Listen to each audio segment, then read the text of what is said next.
the Sri Lanka Broadcasting Corporation.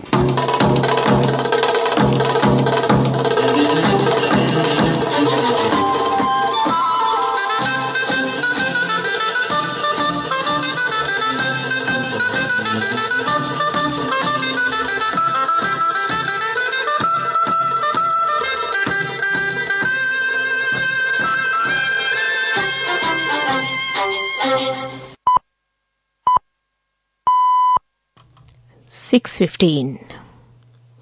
This is the Sri Lanka Broadcasting Corporation.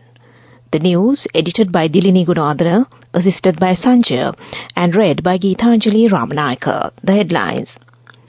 The second meeting of the Sri Lanka-UK Strategic Dialogue to be held in Colombo. Imports and exports within the first quarter of this year indicate a significant increase. India-Sri Lanka ferry service is to resume. Sri Lanka co-chairs the 15th intersessional meeting of the ASEAN Regional Forum for Non-Proliferation and Disarmament. The GCE Ordinary Level Examination 2023-2024 has commenced. Foreign news, Israeli military tells 100,000 people to leave parts of Rafah. And in sports is women's cricket, Sri Lanka clinches the ICC Women's T20 World Cup 2024 qualification. The second meeting of the strategic dialogue between Sri Lanka and the United Kingdom is scheduled to be held in Colombo tomorrow at the senior officials level. The meeting will review developments in foreign and security policies as well as progress in the areas of bilateral engagement, including trade, investment, tourism, climate change, environment protection, migration, maritime cooperation, among others. The meeting will also take stock of cooperation by the two countries at international fora, including at the United Nations and Commonwealth. At the second strategic dialogue, the Sri Lanka delegation will be led by Director General Europe and North America of the Ministry of Foreign Affairs, Shobhini Gunasekara. The UK side will be led by Director India and Indian Ocean Directorate at Foreign Commonwealth and Development Office, Ben Miller. State Minister Ranjit Siamlapati says that imports and exports within the first quarter of this year show a significant increase in comparison to the imports and exports during the same period of last year. Imports have increased by 12.9%, while exports mark an increase of 5.7%. Export of consumer goods recorded an increase of 16.8%. The State Minister further pointed out that this is an indication of the development of the national economy as per the plans of the government focusing on production, tourism and investments. The passenger ferry service between Nagapattinam in India and Kankesanthare near Jaffna in the northern province of Sri Lanka, which was launched in October 2023 by the Shipping Corporation of India, will resume next Monday tentatively. The ferry service will be operated by a private operator selected by the SCI in consultation with the government. In order to make the service affordable and attractive for passengers, India has decided to bear the cost towards relevant charges and operating cost at Nagapattinam port to the tune of 25 million rupees per month for a period of 1 year. Similarly, Sri Lanka has reduced the deviation tax currently charged to passengers leaving the island by passenger vessels and ships. It would be recalled that India has also extended a grant assistance of $63.65 million to Sri Lanka for rehabilitation of the KKS harbour, which was earlier envisaged to be undertaken under a line of credit. This is in keeping with India's strong commitment to Sri Lanka's economic recovery and its march towards progress and prosperity, along with and close collaboration with India. In the future, connectivity with Sri Lanka will be further enhanced through electricity grid interconnection, two-way multipurpose pipeline and setting up a land connectivity economic corridor. This news broadcast comes to you from the Sri Lanka Broadcasting Corporation. Sri Lanka, Thailand and USA co-chaired the 15th intersessional meeting of the ASEAN Regional Forum on Non-Proliferation and Disarmament, held recently in Hawaii, USA. The meeting followed Sri Lanka's hosting of the 14th ARF intersessional meeting on non-proliferation and disarmament in Colombo last year. The discussion focused on areas of contemporary importance and non-proliferation, including peaceful uses of nuclear energy, new and emerging technologies, dialogue and cooperation in reducing strategic risks and promoting security and stability in the Southeast Asia region. Delegates from 22 countries participated in the forum and engaged in lively discussions over the course of the two-day meeting. As a member of the ASEAN Regional Forum since 2007, Sri Lanka has hosted ARF meetings which provide an important platform for strategic dialogue, cooperation and building trust among the members. Minister Tirunala says that action will be taken against the person who had caused a disturbance recently in the visa issuance section of the Bandaranaike International Airport in Katunayake. The minister said that action will also be taken against the officers who had recorded the incident in question. Minister Alas revealed this during a special press conference held today in relation to the recent controversial issue concerning the issuance of non-arrival visas at the BIA in Katunayake. And that ends local news for now. The main news story is brought to you by Sinhala Mahatmya. The GCE Ordinary Level Examination 2023-2024 commenced today at 3,527 examination centres across Sri Lanka. A total of 452,979 students are sitting for the examinations, which will conclude on the 15th of May. The Commissioner General of Examinations requested all students sitting for the exam to report to their respective examination centres half an hour prior to the commencement of the exam and to carry their admission and national identity card to be eligible to sit for the exams. And that was the main news story. The main news story was brought to you by Sinhala Mahatmya. In Watchlight this evening, the National Building Research Organisation says that installation of related equipment to remove water trapped in the Kanadagolla area in Alla has already been commenced. Accordingly, the Director General of the NBRO, Dr. R.C.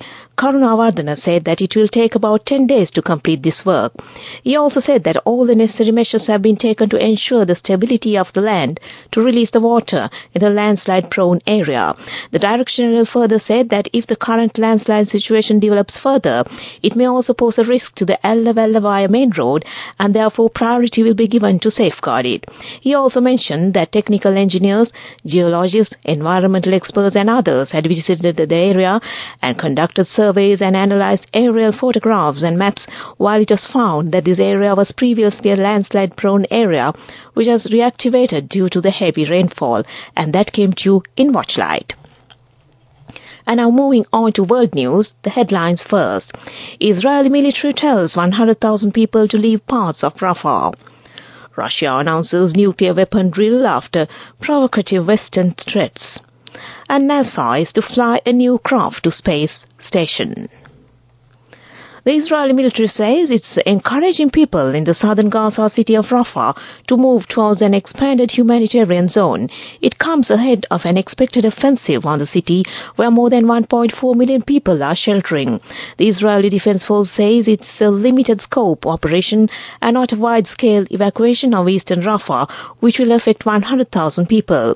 It adds that evacuees will be directed to 10 cities in nearby Khan Yunis and Al-Mamasi, where aid would be available. Russia has said it will hold drills that will include practice for the use of tactical nuclear weapons, days after top European leaders voiced stronger military support for Ukraine. The Kremlin said today the military exercises ordered by Russian President Vladimir Putin were in response to statements by Western and NATO member countries about sending troops into Ukraine, which Russia invaded more than 2 years ago. 2 NASA astronauts are due to head for the International Space Station aboard a new spacecraft. Boeing's Starliner will blast off from Cape Canaveral in Florida in its first crew test flight. The mission has been delayed for several years because of setbacks in the spacecraft development. If it's successful, it will become the second private firm able to provide crew transport to and from the ISS alongside Elon Musk's SpaceX. And back to the headlines of the world news. Israel military tells 100,000 people to leave parts of Rafah. Russia announces nuclear weapons drill after provocative Western threats, and NASA is to fly a new craft to space station. And that ends World News. Development News. Concluding a two-day visit, IFC's Vice President for Asia-Pacific Ricardo Pulitti signalled IFC's commitment to supporting Sri Lanka's ongoing reforms and growth agenda, while emphasizing the importance of private sector-led development for inclusive economic growth.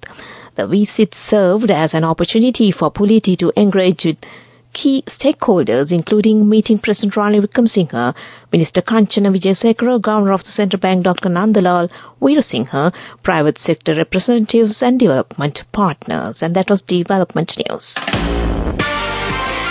Moving on with sports news. In women's cricket, Sri Lanka has joined Scotland as a second qualifier for this year's ICC Women's T20 World Cup, which will be played in Bangladesh from the 3rd to the 20th of October. The experienced Sri Lanka side is given a run for their money by hosts United Arab Emirates in defence of their 149-run total in the do-or-die clash in the second semi-final of the ICC Women's T20 World Cup qualifier in Abu Dhabi yesterday. Sri Lanka will now play Scotland in ICC Women's T20 World Cup qualifier final at the same venue tomorrow. And that was Sports News. Go ekak tiyana youth eකට life එකේ change එකට නියමෙට set වෙන්න ඇස් වහගෙන දැකපු ගීන හැබැයි කරන්න youth එකට නියමෙට set වෙන friendship එක මෙන්න. The all-new NSB Ithru account, NSB IM, a plan for your dream. Business News, sponsored by National Savings Bank, the safest place for your money. Sarvodaya Development Finance PLC will receive a loan facility of $3 million from EDFI Management Company, which is funded through the European Union. This loan facility aims at supporting the company's agriculture portfolio, especially the agricultural leasing product, enabling farmers to access agricultural machinery at affordable rates and become owners via leasing scheme. And that was Business News. Business News, sponsored by National Savings Bank, the safest place for your money. Go ekak tiyana youth එකට life එකේ change එකට නියමෙට set වෙන්න ඇස් වහගෙන දැකපු ගීන හැබැයි කරන්න youth එකට නියමෙට set වෙන friendship එක මෙන්න. The all-new NSB Ithru account, NSB IM, a plan for your dream. In economic news, Colombo will be among the first set of destinations to be served by Emirates A350 aircraft entering service in September 2024, the airline announced today. Emirates' fourth daily service to Colombo, EK654-655, will be served by the A350 from the 1st of January 2025, and that was economic news. And on to the weather report.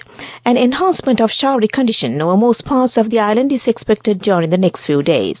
Showers or thundershowers will occur at several places in the western, Sabaragamuwa and central provinces, and in the Galle, Matra, Mannar, Vavuniya and Mullaitivu district in the evening. Showers or thundershowers may occur at a few places in the northwestern, north central and Nuwa provinces during the afternoon or night. A few showers may occur over the coastal areas of the Puttlam to Galle via Colombo during the morning too.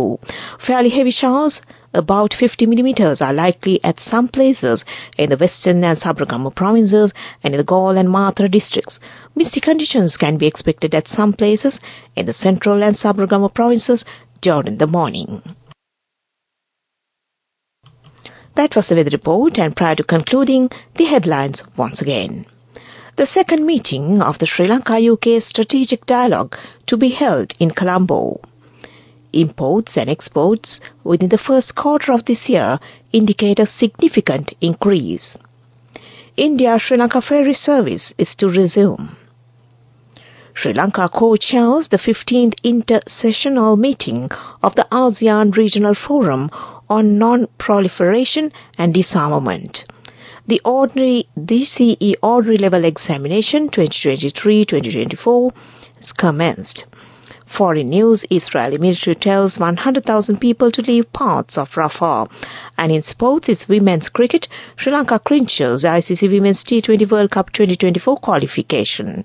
And with that, we end this news broadcast from the Sri Lanka Broadcasting Corporation. And it's over to Victor Raj on the other side to keep you entertained this Monday evening. Over to you, Victor.